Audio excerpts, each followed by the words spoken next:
This weekend, March the 21st, is Census Day.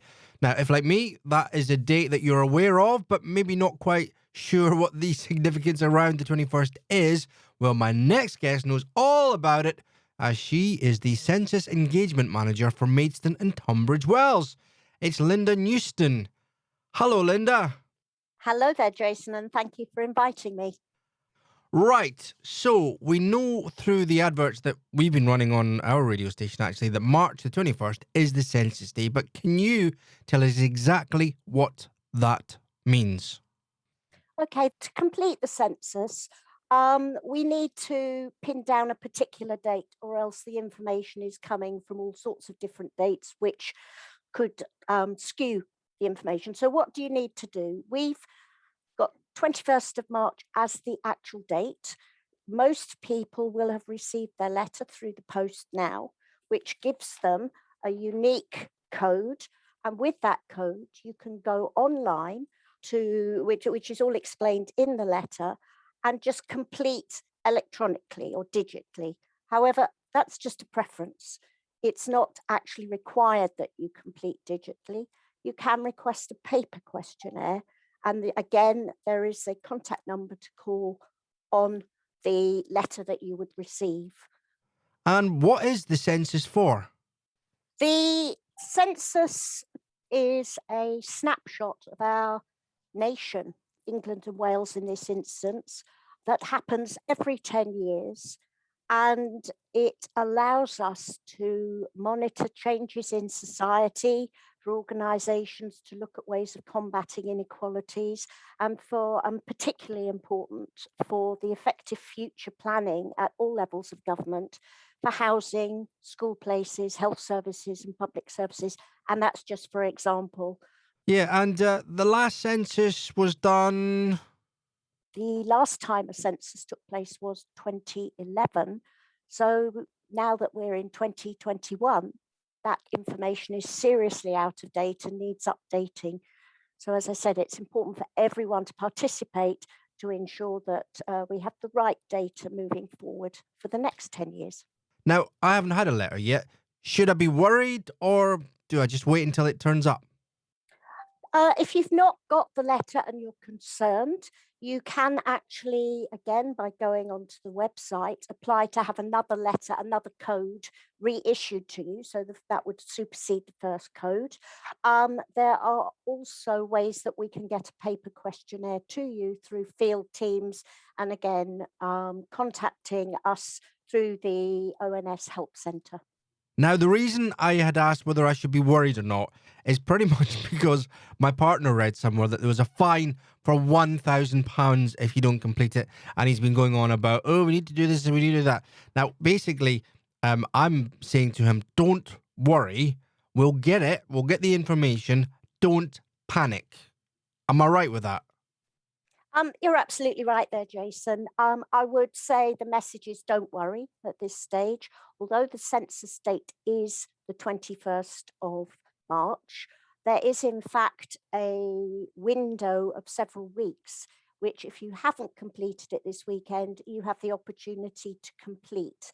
We do have field teams who will be starting work in a couple of weeks to try and encourage people who perhaps have overlooked their census forms have got reasons. I mean, there could be 101 reasons why someone needs help, and that's the way we'd find out about it. Ultimately, because the census is governed by an act of parliament, it is a legal requirement of all of us to complete. The ultimate sanction is that you could be fined £1,000. I have to say that's not the message I want to push at this Mm. stage. No action will be taken until really 3 months plus after the census. And really, looking historically at the figures of those who were prosecuted, it's not really very many. Now, as you said, the census is every 10 years, and I actually, to be honest, can't remember filling out the last one. Can you remind us of the types of questions we're likely to get asked, or we will get asked, on the census? Okay, the main sections are there's a general section to start off with, which talks about the household type that you're in, including number of rooms, energy used, and that kind of information. They no longer ask about things like outside toilets. These questions are reviewed every 10 years and updated. And I think that question was finally taken out in about 1991. The other section is for individuals within the household to complete. So general questions about ages, education, work. And yes, we are in a pandemic and an awful lot of people are working at home, but there is guidance against the question when you do it digitally that explains if you fill in where your usual place of work would be, that's really how we'd want to see that answered. Okay, and so how does the census then differ from the one, say, 10 years ago? Or I guess we could even go further back than that. Okay, so questions are reviewed every 10 years. In 1991, the word housewife was removed. In 2011, civil partnerships, there was a question on civil partnerships for the first time. And the new questions for 2021, there are 3 that are voluntary. And one is as to whether you have had service in the armed forces. Now, this is for people who are no longer serving. The government has a covenant with the armed forces, and this is the first time there's been a head count to check that they have made provision, suitable provision. The other 2 new questions are voluntary and for over 16s, and one is to do with gender identity, basically asking how you relate, how your gender now relates to gender at birth or gender on your birth certificate. And the other question is about sexuality. Both these categories have an option to self-define, i.e. a free text box. So there's no predetermination as to what you may want to fill in. And I think at this point, I'd just like to reaffirm that you can, if you do not want to be part of your household's census form, you want to complete yours separately and privately, you do have the right and can very easily access an individual form by going onto the front page, the home page of the census website. And if you appear in 2 census forms, a household one where someone's filled in your details and an individual one, when the data's being sorted, your individual one will take preference over a household one, but the most important thing is privacy is maintained. Now, during the news, you were telling me about the census support centres that you have in Maidstone. Can you tell us a little bit more about that? Yes, we are aware that the ONS have as a preference that all of us complete our census online. This is something a lot of people will just do very comfortably from whatever device they have. However, there are people who may want support and help, and that's what a census support centre is there to provide. There are a team of people who you would be able to contact and make an appointment. This is all being done under strict COVID safety guidelines. And there will be computers that can be used and assistance as to how to complete the actual census questions. In addition to the census support offices or centres, you can find on the website online chat and email exchange options. There's a telephone helpline, and we have a local field team who are available to provide support. And we also can provide foreign language translations, Braille, Easy Read, British Sign Language, documentation or support, so that everybody has got the equal opportunity to complete their census. And you mentioned the website. Can you remind us of the website address that people can go to for more information? Absolutely. It's www.census.gov.uk. The website is printed on the top of every letter that's been sent out. Now, here's a question. Do we know when the first census was started? Well, that's a question that can be answered in many ways. The first censuses that were ever taken place, you can go back to the Babylonians. in, I think, 6000 BC.